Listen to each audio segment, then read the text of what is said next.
sens, un effet de réseau. Par exemple, le plus connu, c'est Facebook. On va dire toute la valeur de Facebook réside dans le nombre d'utilisateurs et dans la qualité, on va dire, des personnes qui l'utilisent. Et en général, du coup, les SaaS et agences n'utilisent presque jamais, ou alors disent qu'ils l'utilisent en mode oui, on apprend de client en client. Mais concrètement, c'est que toi, tu as fait en sorte que à chaque fois, l'offre soit mieux pour le client N plus 1 que pour Ouais, l'ancien. À chaque fois, l'offre est de mieux en mieux parce que tu utilises ouais, vraiment le réseau.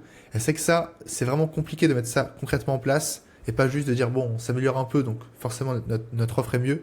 Et être là, chaque client qui arrive fait en sorte que le prochain client va être encore mieux délivré. Et exactement. j'avoue que ça, c'est fort.